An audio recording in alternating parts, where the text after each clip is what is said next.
Subscribe करें और bell दबाएं ताकि कोई खबर रह न जाए।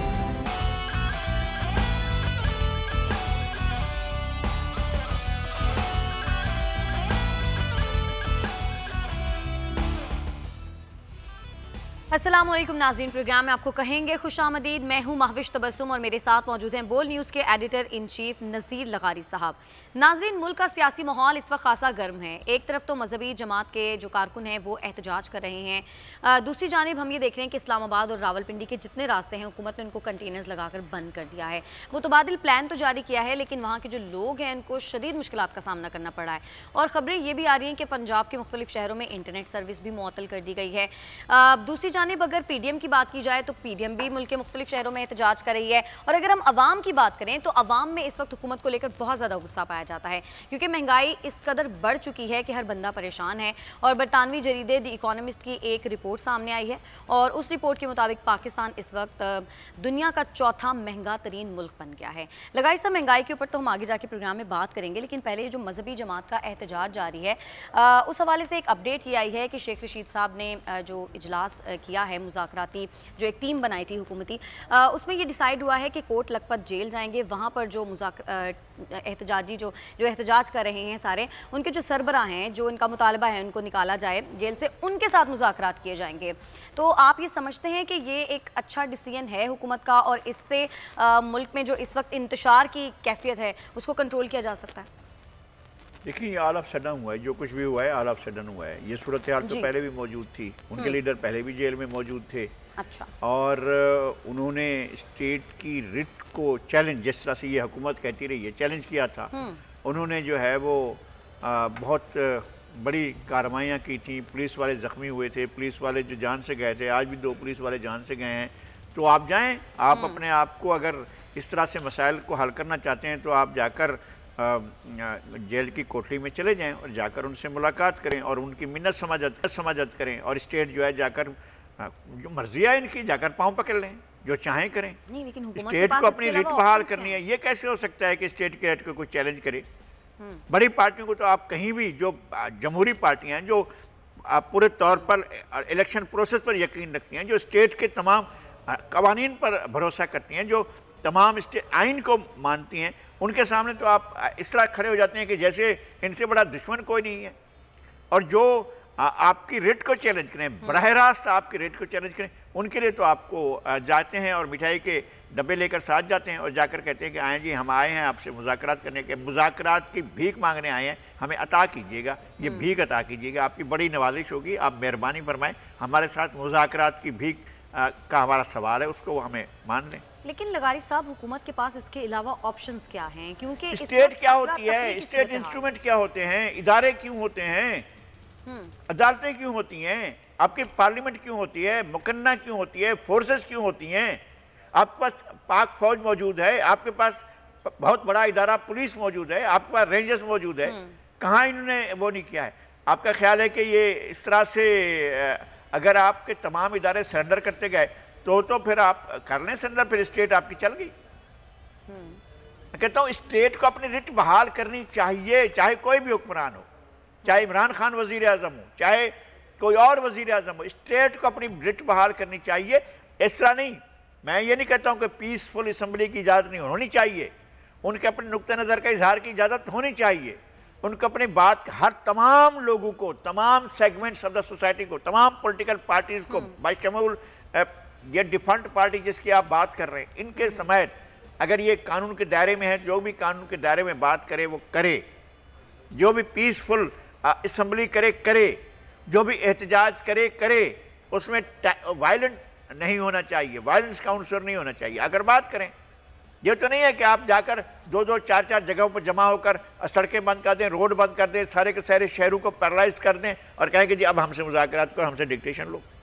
तो कहीं ना कहीं कोई ना कोई किसी ना किसी जगह पर ये सब कुछ फैसिलिटेट कर रहा होता है ना। लेकिन मामलात इस नहज तक पहुँचते ही क्यों हैं? इस नहज तक पहुँचने से पहले ही कंट्रोल क्यों नहीं हुआ? तो फिर जो है चौराहे पर बर्तन धोने से हमें गुरेज करना चाहिए। हम जो कुछ कर रहे हैं वो ठीक तो नहीं कर रहे हैं। हमें बलूचिस्तान का मामला देखना चाहिए। ये जो हम कह रहे हैं कि इस्लामाबाद में ये हो रहा है, पिंडी में हो रहा है, तो इसको नहीं होना चाहिए। तो इन चीज़ों को हमें देखना चाहिए, रोकना चाहिए ना। मैं उनके इस हक को तस्लीम करता हूं कि वो एहतजाज करें, मैं उनके हक को तस्लीम करता हूं, लेकिन मासस को, आम आदमी को परेशान करने की किसी को जरूरत, इजाजत नहीं होनी। और लगाई साहब, जो 2 पुलिस एहलकार जाँ बहक हुए हैं, अभी तक कुछ पता ही नहीं चला। एक वायरलेस गुफ्तगू सामने आई थी, उसको सुनकर ऐसा लगता है कि जैसे वो शायद अपनी ही गाड़ियों के नीचे आकर जाँ बहक हो गए, और बातें ये भी की जा रही हैं कि मुजाहिरीन की तरफ से फायरिंग की गई थी। कुछ भी था, 2 पुलिस वाले जान से गए। बिल्कुल। उनके अहले खाना नहीं थे क्या? उनकी फैमिली नहीं थी क्या? उनके कुलीग्स नहीं थे क्या? वो जहाँ से लाए गए थे वहाँ और लोग नहीं थे क्या? और पुलिस नहीं थी क्या? उनके पास रोने वाला कोई नहीं होगा क्या? हम इन चीज़ों को देखते रहेंगे और अपने जो है वो सिक्योरिटी के लोगों को, चाहे वो किसी भी सिक्योरिटी इदारे से हों, उनको मरवाते रहेंगे क्या? हमें उन्हें मरवाना है क्या? भाई हमने कानून को, आइन को, पाकिस्तान का एक आइन है, पाकिस्तान में एक कानून है, हमने उसके कानून को, कानून के दायरे में रहते हुए एहतजाज के मुकम्मल हक को तस्लीम करते हुए कानून किसी को हाथ में नहीं लेना चाहिए और किसी को भी अवाम की जान, जिंदगी, उनके अमन से और उनकी नकलो हरकत से नहीं खेलने की इजाज़त होनी चाहिए। लेकिन अगर कोई कानून हाथ में लेता है तो क्या हुकूमत के पास ये ऑप्शन है कि हुकूमत ताकत का इस्तेमाल करे? तो हुकूमत के ही पास होता है और किसी के पास नहीं होना चाहिए। लेकिन जब हुकूमत ताकत का इस्तेमाल करती है, पावर ऑफ द टेरर जो है वो हर सूरत में स्टेट के पास होनी चाहिए, किसी और के पास कैसे हो सकती है? ये कैसे हो सकता है कि एक लश्कर, एक इदारा, एक दूसरा, फिर तीसरी, फिर फलां पार्टी, फलां चीज़, वो सारे के सारे जो हैं वो रियासत को आंखें दिखाना शुरू कर दें और रियासत को जो है कह दें लेट जाओ और रियासत जो है वो सरेंडर कर दे। लेकिन लगाई साहब, हुकूमत जब भी ताकत का इस्तेमाल करती है तो हम ये देखते हैं कि हुकूमत को ही तनकीद का निशाना बनाया जाता है, कहा जाता है कि हुकूमत को मुज़ाकरात। मैं कहता हूँ कि हुकूमत ताकत का इस्तेमाल उस जगह पर अगर करे जिस जगह पर इस्तेमाल करना चाहिए।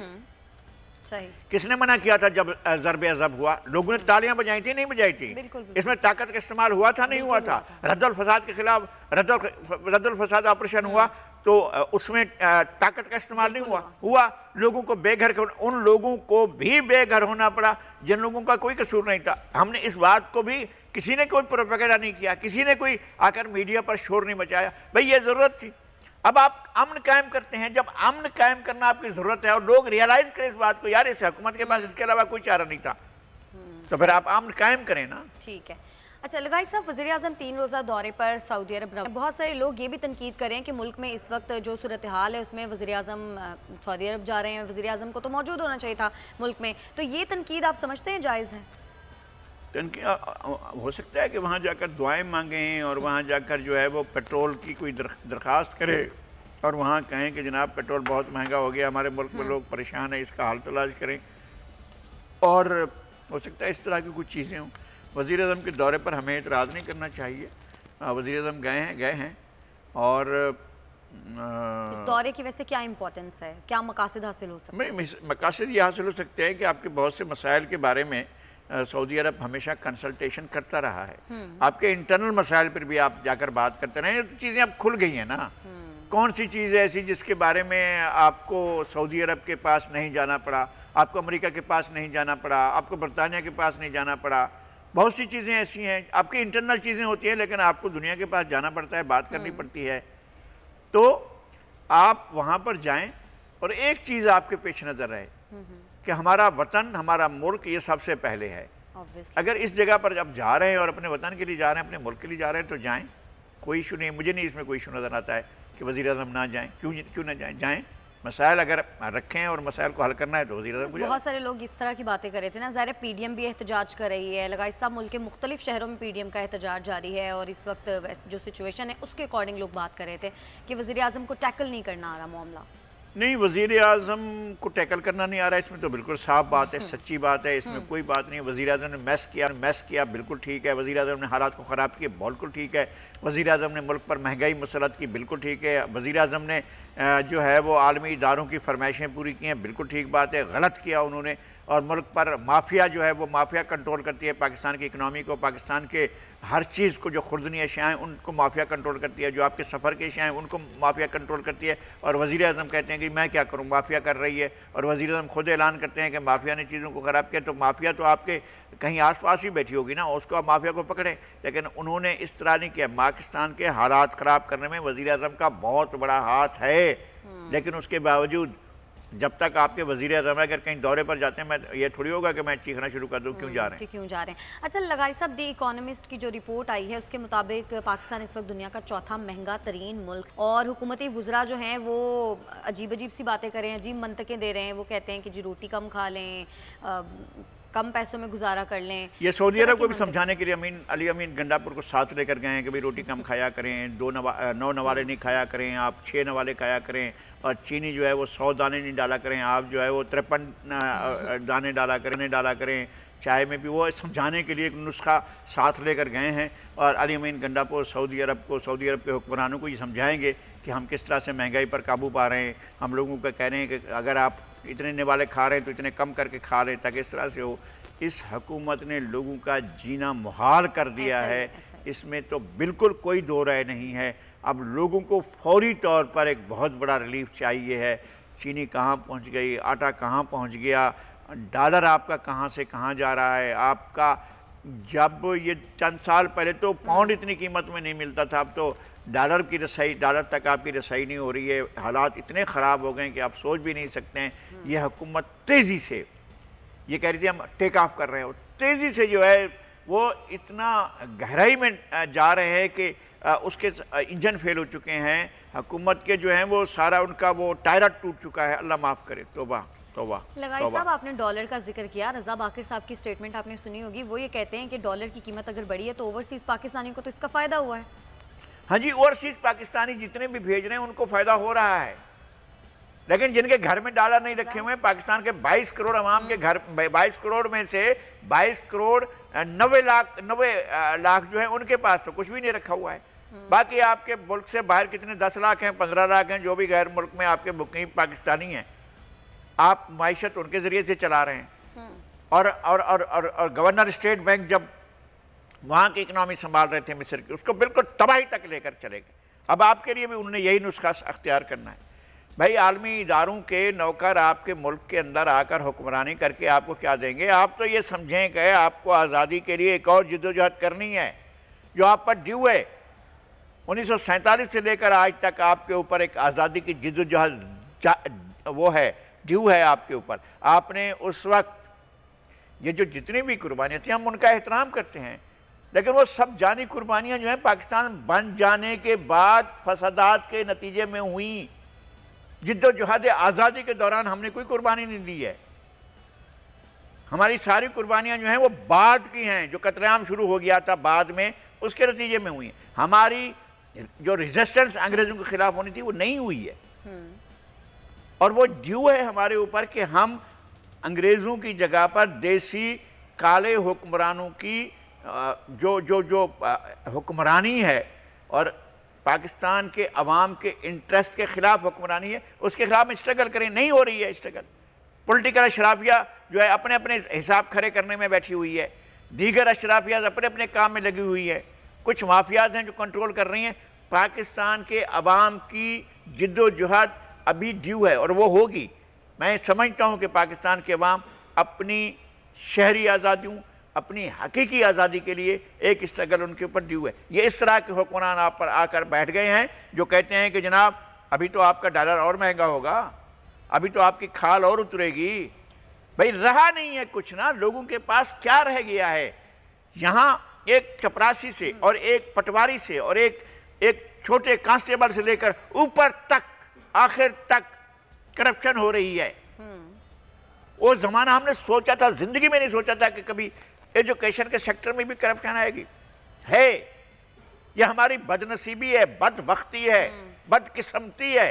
हम बर्बाद हो गए हैं कि हमारे यहाँ रगो पे में कोई जगह, कोई इदारा, मुकद्दस गैर मुकद्दस सब इदारों में हर जगह पर करप्शन मौजूद है। हम कैसे इससे जान छुड़ाएं? तो काफ़ी ज़्यादा हरकत में आई हुई है करप्शन के खिलाफ, लेकिन आज तक पैसे वापस नहीं ले सकी। कौन आई हुई है? नैब तो हरकत में आई हुई है ना करप्शन के खिलाफ। नैब भी एक इदारा है, नैब के रेट्स जाकर मालूम करें ना। जब नैब वाले नोटिस तैयार करके किसी को भेजते हैं तो फिर उसके बाद क्या होता है ये किसी को पता नहीं है। वहाँ भी दुकानें खुली हुई हैं। हर जगह पर जहाँ पर अख्तियार है वहाँ पर पैसा है, जहाँ पर ताकत है वहाँ पर पैसा है, जहाँ पर इक़्तिदार है वहाँ पर पैसा है। हर आदमी के पास चल रहा है। एक वजीर अपने ही कारकुन से कहता है 3 लाख रुपए लाओ फिर तुम्हें नौकरी मिलेगी। और वो भी किसी किस्म की या कांस्टेबल की या आपको चपरासी की, इस तरह की नौकरी के लिए पैसे मांगे जाते हैं। अच्छा लगाई साहब, महंगाई के खिलाफ जब बहुत ज़्यादा एहतजाज हुआ, ज़ाहिर है लोग भी इस वक्त हुकूमत के खिलाफ हो गए हैं, तो हुकूमत ने टारगेटेड सब्सिडी की बात की है। हुकूमत ये कहती है कि जैसे निशाना बांध कर सब्सिडी देगी, निशाना बांध कर, और वो जो है अपना गुलैल में एक पत्थर रखेगी और खींच कर मारेगी जाकर, वो जाकर लगेगा निशाने के ऊपर और वहां जाकर फिर कहेगी जिसको लगाए इसको जो है 4 पैसे की सब्सिडी। नहीं, इस तरह होगा कि वो कहते हैं कि जो रिक्शे वाले हैं, मोटरसाइकिल जो चलाते हैं या जो भी पब्लिक ट्रांसपोर्ट है, उनको कम कीमत पर पेट्रोल दिया जाएगा, बाकी जो गाड़ियों वाले हैं अब उनको महंगा। फिर इस तरह होना चाहिए ना, छोटी गाड़ियाँ जिनके पास, उनको भी सस्ता पेट्रोल मिलना चाहिए। जी जी, मुझे पता है आपकी 1000 सीसी की गाड़ी है, आप चाहेंगी 660। अच्छा 660 की है, तो आप चाहेंगी, और आप चाहेंगी कि मैं भी गाड़ी वाली, तो वह मेरा ख्याल भी ये है कि मैं गाड़ी बेचकर साइकिल पर दफ्तर आना शुरू करूं, चूंकि अब तो मोटर बाइक ले लेना, वो सब्सिडी मिल जाएगी। नहीं, मैं चला ही नहीं सकता भाई, क्या करूं मैं? बचपन में सीखने की कोशिश की, जवानी में सीखने की कोशिश की, बाइक नहीं चला सकता हूँ, या बाइसिकल चला सकता हूँ, उसमें बाइसाइकिल पर आ जाया करूँ, 2 घंटे पहले निकलूँ, फिर बचता बचाता अगर बच जाऊँ, किसी ने धक्का दे दे तो दे दे, हमारी किस्मत में जो लिखा है, लेकिन आप इस पेट्रोल में तो नहीं चला सकते। और ये कह रहे हैं कि अभी और महंगा करेंगे, और महंगा तो करेंगे, लेकिन टारगेटेड सब्सिडी अगर ले आते हैं तो इससे ज़ाहिर है मोटरसाइकिल चलाने वाले या रिक्शा चलाने वाले, इनको तो फ़ायदा हो जाएगा। नहीं, कोई चीज़ नहीं करेंगे, ये सब बातें हैं, ये किस्से हैं। अच्छा, यानी कोई उम्मीद ना रखी जाए, ये अफसाने हैं, ये दास्ताने हैं, कुछ भी नहीं होगा, लोगों को कुछ भी नहीं मिलेगा। अच्छा लगाई साहब, पीडीएम ने कल एहतजाजी मुजाहरे किए जगह जगह पर, लेकिन तनकीद इस बात पर हो रही है कि कोई भी जो बड़ा कायद है, ना तो मरीम नवाज शरीफ साहिबा, ना शहबाज शरीफ साहब, किसी ने कहीं भी आकर खिताब नहीं किया, हालांकि ये तो महंगाई के खिलाफ था। एक तो ये है कि ये सीरियस मूव नहीं है, नंबर 1। अच्छा, ये वक्त को टालने की कोशिश है, और ये कि पीडीएम जो है उसके बारे में मैं अभी से कह रहा हूँ, ना खंजर उठेगा ना तलवार इनसे, ये बाजू मेरे आजमाए हुए हैं। अच्छा। ये कुछ भी नहीं करेंगे, ये वक्त ख़राब करेंगे अपना भी, लोगों का भी, और इनकी नीयत नहीं है, इनका इंटेंशन नहीं है, इन्होंने लोगों को रिलीफ देनी नहीं है। इनको ये भी पता है, मैं अब भी कहता हूँ कि अगर कोई ब्रॉड बेस्ड एक अंडरस्टैंडेबल तमाम पार्टियों और तमाम इदारों पर मुश्तमिल कोई अगर चीज़ बन सकती है आखिरी मौके के तौर पर, पाकिस्तान खुदा न खास्ता खुदा न खास्ता खुदा न खास्ता खुदा मेरे मुंह में खाक अनगवर्नेबल बनता जा रहा है, और फिर हमारे एसेट्स पर नज़र होगी। मैं आपकी मायूसी नहीं पैदा करना चाहता हूँ, लेकिन हमारी बहुत सी चीज़ें स्टेक पर लगी हुई हैं, और ये हुक्मरान तबके की वजह से लगी हुई हैं, और ये जाती ख्वाहिशात को पूरा करने के नियतों से लगी हुई हैं ये चीजें। वो पाकिस्तान के बड़े ऐसे असासे स्टेक पर हैं जिनके बारे में आपको फख्र है कि हमारे लिए बहुत बड़े असासे हैं। और आपसे अभी देखिएगा, आपका ये पीआईए जो है ये चला जाएगा, आपका रेलवे चला जाएगा, आपका स्टील मिल चला जाएगा, चीजें। इस हवाले से मजीद भी बात करेंगे। यहाँ वक्त हुआ है एक ब्रेक का, साथ रहिएगा।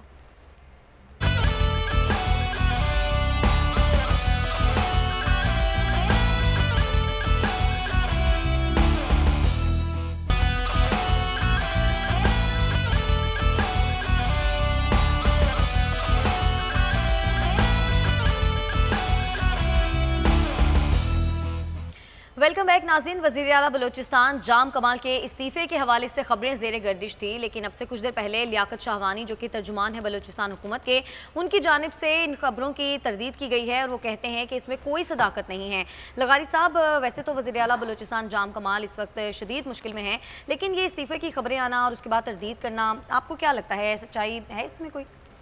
मेरे ख्याल में ये खबर हमारे पास भी थी, तकरीबन 1-1.5 घंटा पहले हमें ये खबर मिली थी कि जाम कमाल ने इस्तीफ़ा दिया है, लेकिन हमने वेरिफिकेशन के लिए गवर्नर हाउस में अपने ज़राए से रब्ता किया था, मैंने ख़ुद बात की थी, तो वहाँ से मालूम हुआ कि यहाँ पर चीफ मिनिस्टर का इस्तीफ़ा नहीं आया है, और उन्होंने इन खबरों की तरदीद की कि गवर्नर का इस्तीफ़ा जो है वो वज़ीर आला का इस्तीफ़ा जो है वो गवर्नर हाउस पहुँच गया है। ऐसी खबर नहीं है, लेकिन ये बात बिल्कुल दुरुस्त है कि जाम कमाल इस वक्त बहुत मुश्किल वक्त से गुज़र रहे हैं, और उनकी पार्टी में जो बहुत बड़ी एक बहरान पैदा हुआ था, वो बहरान अपनी जगह पर मौजूद है, और उनके जो साथी हैं, बड़ी तादाद में उन्हें छोड़ चुके हैं और अपोजिशन भी एक पेज पर है। लेकिन अगर गवर्नर ने बुला लिया है इजलास बलूचिस्तान असम्बली का, तो फिर उसका फ़ैसला होगा कि क्या क्या क्या होता है। अगर टेबल हो जाती है असम्बली में तो एक दूसरी सूरत हाल होगी। लेकिन उससे पहले एक ऑप्शन के तौर पर जाम कमाल ऐसा कर सकते हैं कि इस्तीफ़ा दें, लेकिन अभी तक उन्होंने इस्तीफ़ा नहीं दिया। और हमें ये लियाकत शाहवानी साहब की तरफ से जो ये चला है मैसेज के इस्तीफ़ा नहीं दिया है, तो हमें इस बात पर यकीन रखना चाहिए कि अभी तक इस्तीफ़े की मंजिल नहीं आई है और न तो उन्होंने इस्तीफ़ा दिया और ना ही गवर्नर हाउस में वो इस्तीफ़ा मौसूल हुआ। लगाई साहब, इतनी मुखालफत के बाद भी डटे रहना अपनी बात पर, और अगर वो इस्तीफ़ा नहीं देते हैं ख़ुद से, तो आप समझते हैं कि ये उनका दुरुस्त फ़ैसला होगा? मैं उसको नहीं दुरुस्त या गलत नहीं कहता हूँ। बात यह है कि असम्बली में सूरत हाल क्या है, ये तो असम्बली के इजलास में ही पता चलेगा ना कि क्या क्या सूरत हाल जो है वो आगे जाकर बनती है। कुछ अरकान के गुमशुदा होने की भी खबरें आ रही थी, बाद में उन्होंने खुद ही वीडियो पैगाम भी दे दिया। ऐसा हुआ है कि 5 अरकान असम्बली के बारे में कहा गया और उनमें जाम कमाल के भी करीबी लोग थे और ज़हूर बुरेदी के भी करीबी लोग थे और उनके बहुत अच्छे वो थे। और अब देखना ये है कि इस्लामाबाद में गए हैं तो उनकी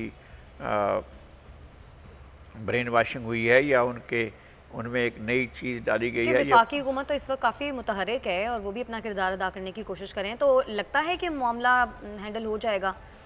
मामला हर तरह पर हैंडल होना चाहिए। असल मसला ये है कि मामलात ख़राब हो गए हैं ना बहुत सी जगहों पर, तो उन्हें भी ठीक होना चाहिए और यहाँ पर भी मामलात को ठीक होना चाहिए। और ठीक होने के लिए ज़रूरी नहीं है कि कौन चीफ मिनिस्टर है, कौन गवर्नर है, कौन मिनिस्टर है। बात यह है कि बलूचिस्तान में भी इस्तेहकाम होना चाहिए और जहाँ जहाँ और बहरान है वहाँ पर भी इस्तेहकाम होना। लेकिन लगाई साहब, कभी बलूचिस्तान असम्बली में इस तरह की सूरत हाल पहले हुई है, और अगर हुई है तो कैसे? नतीजा हुआ है, एक से ज़्यादा मरतबा हुई है और इस्तीफ़े दिए गए। अख्तर मैंगल ने इस्तीफ़ा दिया था और उससे के बाद जो है वो जान जमाली आए, जान जमाली ने भी इस्तीफ़े दिए थे। इस्तीफ़ा तो ताज मोहम्मद जमाली ने भी दिया था। तो इस्तीफ़ा देने को कोई ऐसा नहीं है। असम्बली में उनके ख़िलाफ़ अगर मूव होती है रेजोल्यूशन नो कॉन्फिडेंस की, तो ये ऑप्शन लिया जाता है कि देख लेते हैं कि अगर अरकान हमारे साथ नहीं हैं तो वो इस्तीफ़े का ऑप्शन इस्तेमाल करते हैं। लेकिन अगर देखते हैं कि हमारे साथ अरकान मौजूद हैं तो स्टैंड करने का फ़ैसला अब तक का जो है वो जाम कमाल की तरफ से ही किया जा रहा है और उन्हें शायद इस बात का और हो भी सकता है कि जिन कुव्वतों ने उन्हें इक़्तिदार दिलवाया है वही कुव्वतें जो हैं उनके पीछे हों, तो वो इसलिए खड़े हुए हों। लेकिन ये भी है कि जो हटाने वाले हैं, जो हटाने के लिए आगे बढ़ रहे हैं, वो भी उनके ही हमदर्द और हमनवा हैं। बिल्कुल ऐसा ही है। नाज़रीन, आपको बराह रास्त सखर लिए चलते हैं जहाँ पर इस वक्त खुर्शीद शाह रिहाई के बाद बात कर रहे हैं रैली की शुरुआत से। लगाई साहब, अब हम कुछ बात कर लेते हैं। CNN की एक रिपोर्ट आई है और उस रिपोर्ट के मुताबिक पाकिस्तान और अमेरिका के दरमियान मुआहिदा हो गया है और पाकिस्तान जो है वो अमेरिका को अपनी फ़िज़ाई हदूद इस्तेमाल करने की इजाज़त देगा अफ़गानिस्तान के ख़िलाफ़। तर्जुमान दफ्तर ख़ारजा की जानिब से तो तरदीद कर दी गई है इस बात की, लेकिन इस तरह की फिर ख़बरें आती ही क्यों हैं? कुछ ना कुछ होता है तभी ऐसी कोई ख़बर आती है। जब हमारे इंतहाई काबिल एहतराम वज़ीर आज़म ने फरमाया था एब्सोल्युटली नॉट, मैंने उसी दिन शायद इसी प्रोग्राम में कहा था कि इसका मतलब है एब्सोल्युटली यस। तो ये यस कभी भी हो सकती है। नहीं तो फिर अगर ऐसा हुआ है तो फिर तरदीद क्यों कर रहे हैं? बाज़ दफ़ा इसके तकाज़े होते हैं, बाज़ दफ़ा इसकी ज़रूरत होती है और ये भी हो सकता है कि मुआहिदा ना हो। लेकिन मुझे हैरत है कि क्या CNN ऐसी खबर दे सकता है कि जो और इतनी बड़ी खबर दे सकता है। तो गलत खबर दे सकता है, कोई भी चैनल दे सकता है, लेकिन पाकिस्तान के मामले में एक बैनुल-अक़वामी इशू के ऊपर ख़बर जो है अगर CNN दे रहा है तो हम यकलख्त फौरी तौर पर जो है हम उसको मुस्तरद नहीं कर सकते हैं। हमारे अपने वज़ारत ख़ारजा के तर्जुमान का एहतराम अपनी जगह पर, हम उनकी रिस्पेक्ट करते हैं और हम समझते हैं कि वो जो कुछ कह रहे हैं उनके पास उसका फ़ीडबैक होगा जहाँ जहाँ जिस जगह पर बात हो रही है।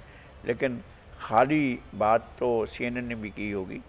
मेरे ख़्याल में दाल में कहीं ना कहीं कुछ काला होगा और बाद में पता चलेगा दाल ही काली थी। पाकिस्तान का मौक़िफ़ ये था कि अब हम किसी की जंग का हिस्सा नहीं बनेंगे, तो ये तो फिर अगर फ़ज़ाई हदूद देने की बात होती है तो फिर ये तो अफ़गानिस्तान के ख़िलाफ़ ही ज़ाहिर इस्तेमाल होगी। अफ़गानिस्तान के ख़िलाफ़ कहाँ से परवासें आ सकती हैं? आप तो अपने अड्डे नहीं दे रहे हैं, लेकिन कहाँ से आ सकती हैं? पाकिस्तान से जो खुदा अब हम एक अंदाज़ा लगाते हैं, ताजिकिस्तान वो पाकिस्तान उसकी सरहद में नहीं आता, पाकिस्तान से तो उड़कर नहीं जाएगा। उज़्बेकिस्तान वहाँ से भी उड़कर नहीं आएगा, ईरान से भी उड़कर नहीं, ईरान तो वैसे भी नहीं देगा। क्या यूएई, ओमान या वो तो पाकिस्तान रास्ते में नहीं आता। पाकिस्तान की सरहद सिर्फ उस सूरत में जब इंडिया इस्तेमाल करे। क्या इंडिया वहाँ पर टारगेटेड जो है इंडिया से परवाज़ें आएंगी और वहाँ इसको करेंगी, पाकिस्तान के ऊपर से गुजर कर जाएंगी, या बहर अरब से जो हैं वो उनके फ्लीट्स मौजूद हैं, जहाज़ मौजूद हैं, जहाँ पर जो है वो तैयारा बरदाज बड़े जहाज़ मौजूद हैं, तो क्या वहाँ से उड़कर जो है वो तैयारे टारगेट करने आएंगे, जिस तरह से आखिरी दिनों में क्लिंटन के ज़माने में जो है वो बहर अरब से यूएस इंटरप्राइज से उड़कर आते थे, या वो जिस जहाज़ से भी उड़कर आते थे और जाकर अफ़गानिस्तान में कार्रवाइयाँ करते थे। क्या इस तरह से कार्रवाइयाँ होंगी और पाकिस्तान के सरहदी हदूद से गुजर कर इस तरह की कार्रवाइयाँ होंगी? इस तरह की बहुत सी चीज़ें मुतवक्के हैं। और पाकिस्तान बहुत छोटा मुल्क है, बहुत कमज़ोर मुल्क है, लेकिन पाकिस्तान के पास बहुत बड़े असासे हैं और हम चाहते हैं कि हमारा अगर डिटरेंट बना हुआ है तो चीज़ें मौजूद रहें और हमें इन चक्करों में नहीं पड़ना चाहिए। और अगर हमने इजाज़त नहीं देनी है तो फिर इजाज़त नहीं देनी चाहिए और हमें स्टैंड करना चाहिए कि जी ठीक है, हमारी सरहद पर से गुजर कर आप किसी भी मुल्क पर हमला नहीं करेंगे, हम किसी फैसिलिटेटर नहीं बनना चाहिए। अच्छा, जो CNN की रिपोर्ट है उसमें ये बताया गया कि 2 शराइत पर पाकिस्तान ने MOU पर साइन किए हैं, और वो शराइत ये हैं कि एक तो दहशतगर्दी के ख़िलाफ़ माली इमदाद की फरहमी और दूसरा भारत के साथ अच्छे ताल्लुकात, अमरीका इसमें मदद करे। हाँ, अब पाकिस्तान की इस्टेब्लिशमेंट को शायद अब ये ख्वाहिश हो रही है कि हमें इंडिया के साथ ताल्लुकात को बेहतर करना है, मोदी के होते हुए बेहतर करना है। आपके लिए तो ये ज़्यादा मौजूद वक्त था कि जब कांग्रेस की हुकूमत थी या मखलूक हुकूमतें थीं, तो आप उनके साथ इश्यूज़, हमने भी मैं ज़ाती तौर पर यह कहता हूँ, मैं हिस्सा था उस अमन की आशा का जो कैंपेन चलाई गई थी। मैं एक कमेटी को हेड करता था। मैंने भी ये कहा था कि भाई आप इश्यूज़ आइडेंटिफाई कर लें कि भाई हमारा ये इशू है, कश्मीर हमारा इशू है, पानी हमारा इशू है, सचिन हमारा इशू है, सरक्रीक हमारा इशू है। आप तमाम इश्यूज़ पर आप आइडेंटिफाई करें उनके साथ और एग्री कराएं कि भाई ये ठीक है, हमारे ये इश्यूज़ हैं। हम अपने इश्यूज़ बायलैटरल डायलॉग के ज़रिए हल करते हैं या कोई सालिसी के ज़रिए हल करते हैं, तो हमें, या हम ताकत के इस्तेमाल से हल करते हैं, ये अलग ऑप्शन हैं। लेकिन हम दो तरफ़ा ताल्लुकात का मतलब यह है कि अगर तिजारत होती है तो दो तरफ़ा, और उसका वारियम मुकर करते हैं कि अगर आप हमारी तरफ 6 किलो आलू भेजते हैं तो जवाबी तौर पर हम भी आपको 6 किलो कोई और चीज़ भेजेंगे जो हम पैदा कर रहे होंगे। ये नहीं होगा कि बैलेंस ऑफ ट्रेड जो है वो आपके हक में जा रहा हो और हम जो है हमारी इंपोर्ट्स बढ़ती जाए और हमारे एक्सपोर्ट्स ना बढ़े। हम इस तरफ जा सकते हैं। और फिर ये कि अगर हमारी गुजरगाह इस्तेमाल करते हैं तो ये नहीं है कि जी हमने 1000 रुपया आपको दे दिया चुंगी का, अब हम लाहौर से पेशावर जा रहे हैं और पेशावर से लंडी कोतल चल जाएंगे, हमारा ट्रक जो है आपकी सड़क को इस्तेमाल करेगा और आपको ये चीज़ें देंगे। नहीं भाई, नहीं, ये नहीं चाहिए हमें। अच्छा, हमें इस तरह के ताल्लुकात को बेहतर नहीं करना है। यहाँ तक आप माल रख दें अपनी आप पर, अब हमारे ट्रक चलेंगे जो सामान लेकर वहाँ पहुँचाएंगे। अगर जा रहे हैं तो हम अपने हिसाब से किराया आपसे मांगेंगे। और फिर ये कि जो चीज़ हमारे यहाँ होगी, फ़र्ज़ करें आलू हमारे पास रखा है और अफगानिस्तान आप भेज रहे हैं, तो फिर आलू हमारा जाएगा, आपका नहीं जाएगा। जो चीज़ हमारे पास ना हो वो चीज़ आप भेज रहे हो तो ठीक है, आप भेज दीजिए। और आप एक्सपोर्ट हमारे, अगर आप रूट को इस्तेमाल करते हैं तो दूसरे तरह से, लेकिन ये हुकूमत हर सूरत में ये चाहेगी कि उसको ये फैसिलिटी मिले। और एक दफ़ा तो ये प्याज और टमाटर के लिए चले भी गए थे और इस वजह से एक बंदे की वजारत चली गई थी और ये तैयार हो, अब भी ये तैयार हैं। लेकिन मसला ये है कि पब्लिक प्रेशर का उन्हें ख़तरा रहता है और मुख्तलिफ जगहों से और प्रेशर भी आ सकते हैं, इसलिए वो फैसले नहीं कर पाते। जब पाकिस्तान और भारत के हवाले से लगाई सब बात हो रही तो T20 वर्ल्ड कप के हवाले से कल आमने सामने होंगे। कल का मैच जो है वो बड़ा ख़तरनाक होने जा रहा है और बड़ा दिलचस्प भी होगा, क्योंकि पाकिस्तान और भारत जब भी आमने सामने आते हैं तो बड़ा एक लोगों के अंदर भी बड़ी खुशी होती है और लोगों के जज्बात बड़े डिफरेंट किस्म के होते हैं। मैं तो कल प्रोग्राम के बाद सीधा घर पहुंचूंगा और जाकर मैच देखूंगा। मेरा तो ये बनाया हुआ है और मैं कोई और मसरूफियत नहीं रखूँगा और तो मुझे मैच देखना है। हाँ, आप भी काफ़ी एक्साइटेड हैं। हाँ, मैं बहुत हूँ और मैं अपने खिलाड़ियों के साथ हूँ, अपनी टीम के साथ हूँ। लगा सब अपनी टीम के साथ तो हम सब होते हैं, लेकिन कौमी टीम कभी भी T20 वर्ल्ड कप में भारत के खिलाफ अच्छा परफॉर्म नहीं कर सकी, हमेशा भारत जीत जाता है। नहीं, पाकिस्तान जीता भी तो है, एक वर्ल्ड कप जीता है और एक T20 का भी कप जीता है वो। लेकिन बाद दफ़ा ऐसा होता है हम 2-3 जो हैं कप अपने हाथों से दे चुके हैं। मोहाली वाला जो वो था मार्का, उसमें हम बहुत जीत रहे थे और मुझे अब भी अफसोस होता है कि एक बड़े बॉलर जो हैं, बहुत बड़े बॉलर हैं उमर गुल, उन्होंने जो है बुरे तरीके से जो है वो शिकस्त दिलवाई थी और हमें आउट कराया था सेमीफाइनल से। तो हमारे लिए बड़े मसाइल यूँ रहे, वरना पाकिस्तान का पोटेंशियल मौजूद है। पाकिस्तान अगर जीतना चाहे और अपनी अंदर को यकीन दिलाए, अपने सेल्फ को यकीन दिलाए कि हम जीत सकते हैं, तो फिर जीत सकते हैं। लेकिन अंडर प्रेशर आ जाते हैं ना बहुत ज़्यादा, शायद मेरे ख्याल में अभी टीम का मॉरल ठीक है और ग्राउंड जो है वो गैर जानिबदार है, क्राउड भी शायद गैर जानिबदार होगा। हो सकता है कि इंडिया के लोग भी वहाँ मौजूद हों जो तालियां बजा रहे हों, पाकिस्तान के लोग भी मौजूद होंगे। यहाँ पर आपको मुकाबला वो भी देखने को मिलेगा कि क्राउड किस तरह मुकाबला करता है, और ये अंदाज़ा नहीं है कि क्राउड कितना होगा, लेकिन बहरहाल क्राउड भी होगा और पाकिस्तान के लोग देख रहे होंगे स्क्रीन पर, एक अच्छा मुकाबला होगा। और उसने कहा है रमीज़ राजा ने कि भाई हार का खौफ दिल से निकाल कर मैच जो है वो खेलें। तो हार का जो है खौफ है उसको दिल में रखते हुए ताकत के साथ खेलें और आपने हार नहीं माननी है और हार नहीं लेनी है, ये तय करके आपने फतह ही करनी है, ये तय करके आप मैदान में जाएं। हमारी खिलाड़ियों से ये गुजारिश है, रमीज़ राजा बड़े आदमी हैं, जो चाहे कह दें, हार का डर आपके पास हो ना हो, आपको जीत की यकीन ज़रूर होना चाहिए। भारतीय मीडिया अभी से दावा कर रहा है लगारी साहब के वो जीत जाएंगे, तो शुएब अख्तर कहते हैं कि ये ना हो कि जलील हो जाए, उनको चाहिए कितने बड़े बड़े दावे ना करें। दावे बड़े कर रहे हैं, लेकिन जो कुछ कहा है उसने इंडियन कप्तान ने वो भी देख, हाँ, जो उसने कहा है कि पाकिस्तान की टीम को ये कुछ तारा नवाला नहीं है, पाकिस्तान बड़ी चैलेंज करने वाली टीम है। लेकिन विराट कोहली को कभी भी हरा नहीं सकी, हमेशा वो नॉट आउट रहे हैं जब भी वो आए हैं। हाँ, इस दफ़ा करेंगे।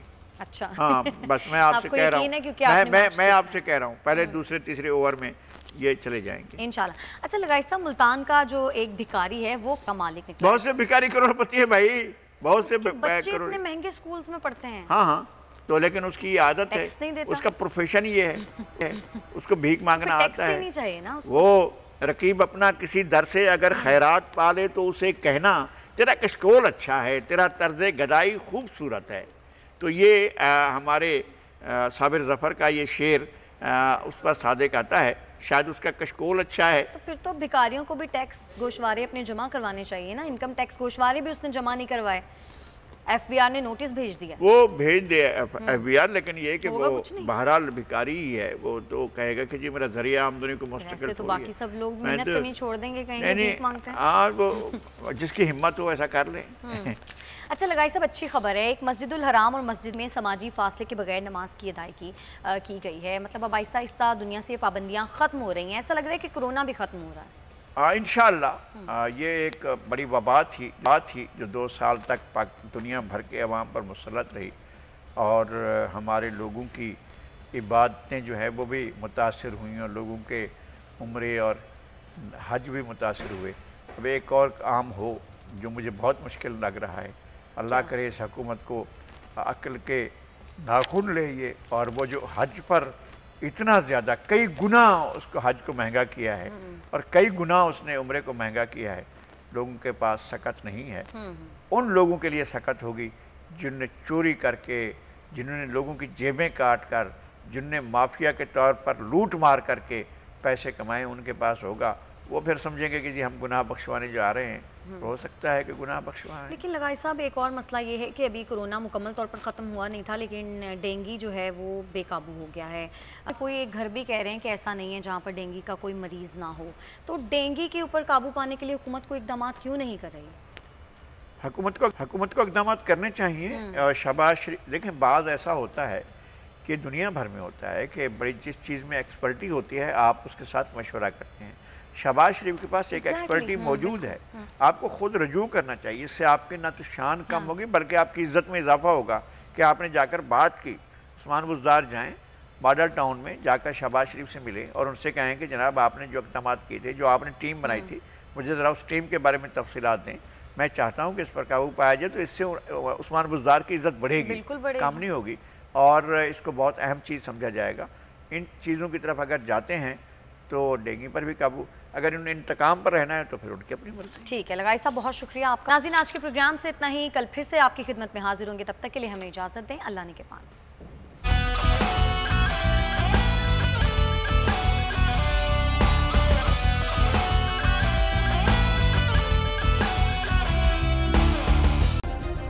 सब्सक्राइब करें और बेल दबाएं ताकि कोई खबर रह न जाए।